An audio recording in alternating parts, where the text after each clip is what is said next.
Este é um documentário sobre Delfim Moreira da Costa Ribeiro. Ex-presidente do Estado de Minas Gerais e da República, além de ter sido o homem que exerceu a maior quantidade de cargos de relevante importância no cenário político e judiciário do país. Fizemos um estudo sobre a vida do grande estadista, que, em resumo, transcrevemos. Delfim Moreira da Costa Ribeiro nasceu em 7 de novembro de 1868, na Fazenda da Pedra, em Cristina. Ainda muito jovem, seus pais, Antônio Moreira da Costa e Maria Cândida Ribeiro, mudaram-se para Santa Rita do Sapucaí, onde foram residir na Fazenda Pedra Redonda, hoje Fazenda Moreira. Aí o futuro estadista fez suas primeiras letras no Colégio Padre Francisco Fraissat, prosseguindo no Colégio Mendonça, em Pouso Alegre. Revelando grande inteligência e franca inclinação para as letras, foi estudar no Seminário de Mariana, Estado de Minas Gerais, onde concluiu seus preparatórios. Delfim Moreira contava sempre como foi difícil essa etapa de sua vida. Eu sou Joaquim Inácio de Andrade Moreira, neto de Delfim Moreira da Costa, ex-presidente da República. O que eu sei dele é de por ouvir contar, dos meus familiares, meu pai que era filho dele, e também pela imprensa, por alguns livros, algumas coisas dele. E o que eu posso contar dele é que ele foi inicialmente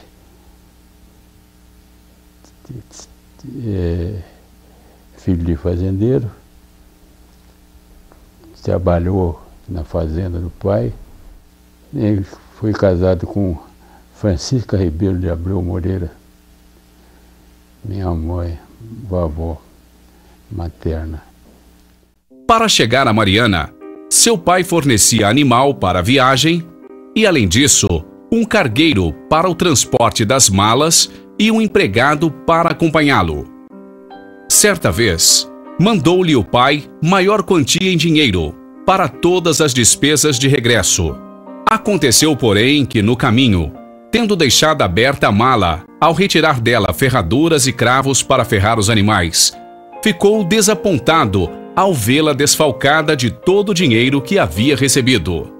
Muito apreensivo, temendo as complicações que poderiam surgir de tão grave descuido, dirigiu-se à fazenda do colega que o acompanhava. Ali, a mãe do rapaz, penalizada com o sucedido, mandou preparar a matula, que desce para todo o resto da viagem. Ele, porém, muito novo e inexperiente, começou por comer as carnes, deixando o arroz e o feijão para a última etapa.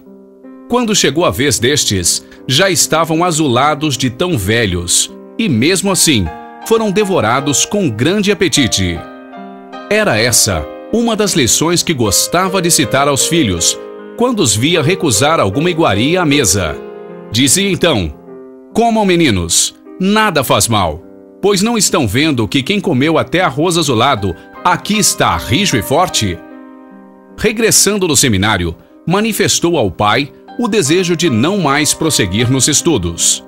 Seu pai, laborioso lavrador, com grande experiência da vida e tenacidade do trabalho, em silenciosa indagação respondeu-lhe: reflita melhor e volte amanhã. No outro dia, o seminarista voltou com a mesma resolução. Seu pai, homem de ação, magoado com a decisão do filho, disse-lhe secamente: todos precisam ter uma profissão, e à vista do que me dizes, não tenho outra senão a minha para dar-lhe. Trabalharás na fazenda como eu faço. No dia seguinte, seu pai preparou as ferramentas, foice, machado e enxada, que em lugar dos livros seriam manejados pelo seminarista. Este, brioso, dotado de energias do pai, morejou pela lavoura, de sol a sol, ao lado dos escravos, levantando-se de madrugada e deitando após os ceirões, costumes da época. Durante um ano, labutou nos rudes trabalhos do campo, até que o lavrador Francisco Ferraz, grande admirador de suas virtudes de inteligência e de coração, convenceu-o, a pedido dos pais, a continuar os estudos. Essa lição paterna, profunda de ensinamentos, abriu as portas da carreira de Delfim Moreira, que no contato com a terra, na brutal luta da lavoura, ouvindo e observando os elementos rudes, bem cedo teve o seu espírito despertado para um profundo amor à instrução. Matriculou-se então no Colégio Ivaí, antigo Colégio Joaquim Carlos de São Paulo, onde concluiu o curso ginasial. Grande conhecedor de latim, teve nesse colégio séria divergência com o professor da matéria. Não tendo o diretor competência para resolver o assunto, a solução foi dada por um abade erudito no assunto, sendo então dispensado o professor e Delfim Moreira foi convidado a assumir a cadeira. Ele se julgava muito novo para ser senador. Eu acho que ele achava que senador só era gente velha naquela época. Então ele se retirou para a fazenda do pai e ficou lá durante algum tempo, deixou crescer o cabelo, a barba, e depois ele voltou para a casa dos pais. Chegando lá, ele disse para a mãe dele: mamãe, venha cortar os cabelos desse velho senador. Ele se julgava novo demais. Em 1886, matriculou-se na Faculdade de Direito de São Paulo, onde fez um brilhantíssimo curso, tendo ali fundado em 1888 o jornal República Mineira e o 21 de Abril, este com Pinto de Moura e Estevão Lobo. Além desses jornais, trabalhou em outros periódicos do interior paulista e mineiro, fazendo intensa propaganda republicana. Em dezembro de 1890, diplomou-se, conquistando o grau de bacharel em Ciências Jurídicas e Sociais. Sabia de cor vários trechos do Manifesto de 1870 e tinha verdadeira admiração pelos que assinaram o histórico documento. Era possuidor de uma memória invejável e cultivava com fervor as ideias republicanas, que naquele tempo dominavam a nação. Em 1891, um ano após diplomado, casou-se em Santa Rita do Sapucaí, com Dona Francisca Ribeiro de Abreu, sua prima. Logo depois de formado, foi nomeado promotor público de Santa Rita do Sapucaí e, após um ano, passou a juiz municipal. Foi depois nomeado promotor público de Pouso Alegre, prestando relevantes serviços à magistratura pela sua capacidade intelectual e de trabalho. Era presidente da Câmara Municipal de Santa Rita do Sapucaí em 1894, quando foi apresentado e eleito deputado estadual pela 3ª circunscrição, na 2ª legislatura do Congresso Mineiro, quando era presidente do estado o venerando Bias Fortes. Aí começou sua carreira política. Foi reeleito em 1898 e 1902, assumindo o cargo de secretário do Interior a convite de Francisco Salles, então presidente de Minas Gerais. Em 1906, foi eleito senador federal e então ocorreu um fato inédito. Estava com 38 anos de idade nessa época e achou-se muito novo para ocupar o cargo, que, em sua opinião, deveria ser ocupado por pessoas mais idosas. Já tem uma história que o Dr. Venceslau Braz mandou para meu pai uma carta, uma ocasião, contando que ele e o vovô Delfim eram colegas de escola, de faculdade em São Paulo. Então, no Rio de Janeiro, naquela época, Sarah Bernard, a grande atriz francesa de teatro, ia dar um espetáculo no Rio de Janeiro. E eles ficaram loucos para ir ver Sarah Bernard, que era um acontecimento único, né? Uma oportunidade única. Então não tinham dinheiro para ir. Reuniram alguns colegas, não tinham dinheiro para ir.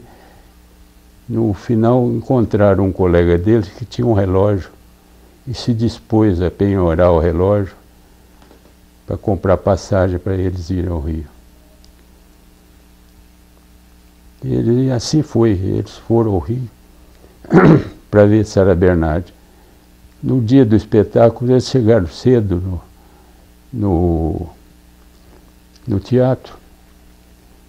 E Venceslau conta que a maior vontade dele era ver o imperador, que ia estar presente, Dom Pedro II. Então, antes de começar o espetáculo, eles estavam lá na plateia, uma turma de estudantes de Minas, lá da própria faculdade que eles cursavam. E o imperador, daí a pouco, chegou com a sua comitiva, ocupou o camarote imperial, né? E ele conta o Venceslau Braz que o imperador pegou o binóculo, ficou apreciando a plateia com o binóculo. Então, diz que ele virou para o meu avô, falou para ele, viu, o imperador está me olhando com o binóculo. Ele sabe que um dia eu vou ocupar lá o lugar dele. Aí, meu avô falou para ele, você está de fora, você não tem gabarito para chegar a presidente da República, nem ocupar o lugar dele nunca. E começou uma discussão, e falou com o Venceslau, ele está olhando com o binóculo para o meu lado, ele está olhando, está me vendo aí o meu garbo, a minha postura. Ele sabe que eu vou ser presidente, vou ocupar o lugar dele. E assim eles ficaram naquela brincadeira. Não é que todos os dois chegaram a presidente da República, primeiro Venceslau e depois meu avô. Muito chocado, veio para Santa Rita do Sapucaí, onde recolheu-se à fazenda do Turvo, pertencente a parentes seus. Lá, esteve muitos dias sem se barbear e sem cortar os cabelos. Indo visitar sua mãe na fazenda Pedra Redonda, disse logo ao chegar: venha minha mãe cortar os cabelos deste velho senador. 2 anos depois, isto é, em 1908, foi exercer suas atividades na Câmara Federal. Em 1910, no governo do Dr. Júlio Bueno Brandão, foi convidado a exercer novamente a Secretaria do Interior do seu governo. Em 1914, foi Delfim Moreira eleito presidente do estado de Minas Gerais, em cujo posto soube elevar o seu nome, prestando relevantes serviços ao Estado, que ainda hoje guarda marcos profundos da sua administração fecunda e feliz. Foi um batalhador infatigável pelas coisas da instrução, e nesse sentido, teve até um pequeno incidente com o Dr. Raul Soares, então secretário do seu governo, desejando fundar no Estado muitas escolas técnico-profissionais para o preparo técnico, intelectual e físico dos operários. Foi abrindo créditos avultados. O secretário Dr. Raul Soares, achando que o Estado não suportaria tais despesas e temendo uma bancarrota, o presidente o advertiu e, sorrindo, lhe disse: quando em Minas não houver mais analfabetos e na terra fertilíssima toda a gente souber manejar uma ferramenta, haverá trabalho para todos. E com ele, prosperidade, bem-estar e riqueza. Eu tenho uma carta dele, Delfim Moreira, que ele escreveu por irmão, na época da abolição da escravatura. E ele era um lutador pela abolição dos escravos. E ele ficou exultante com aquele acontecimento, né? Então ele tem a carta dele que conta esse fato aqui para o irmão, as festividades que foram feitas no Rio de Janeiro a respeito disso. Mais tarde, Raul Soares veio a compreender que somente aquela citação representava um verdadeiro plano de governo. Santa Rita do Sapucaí, terra que ele amou com devoção, como se aqui fosse nascido, muito lhe deve. pois no seu governo é que se criou o Instituto Moderno de Educação e Ensino, trazendo para dirigi-lo o grande educador João de Camargo. Antes de deixar o governo de Minas, foi eleito vice-presidente da República para o quadriênio 1918-1922. Após 8 anos de atividades ininterruptas, terminou o governo de Minas com a saúde já muito abalada. O lidador estava exausto. Veio para Santa Rita, animado pela esperança de repouso. 2 meses depois, às vésperas de 15 de novembro de 1918, aqui apareceu um membro da família do eminente conselheiro Rodrigues Alves, para dizer-lhe que o presidente eleito, por estar enfermo, não podia assumir a chefia da nação. Pedia-lhe que o fizesse. Delfim Moreira, rigoroso cumpridor de seus deveres, partiu para a capital federal, contrariando conselhos dos médicos e familiares. Devido à enfermidade e morte do presidente eleito Rodrigues Alves, tomou posse na presidência da República no dia 15 de novembro de 1918. Ficou apenas 9 meses nesse cargo, tendo deixado traços de sua passagem, principalmente no Rio de Janeiro, então capital da República. No bairro de Ipanema, existe um marco comemorativo de seu governo e uma avenida que perpetua seu nome. Embora com organismo combalido, não tinha perdido o bom senso que lhe era inato. Com a escolha de auxiliares notáveis, realizou em 9 meses um governo que valeu por um quadriênio. Sobre Delfim Moreira, assim se expressou o saudoso excelente senhor presidente da República, Dr. Venceslau Vaz, em carta datada de 24 de 10 de 1957. Minas e o Brasil muito lhe devem. Foi sempre de extrema lisura moral, desambicioso e merecedor da maior estima e respeito. Foi um lutador pelas boas causas, um estadista dedicado aos problemas capitais do Brasil.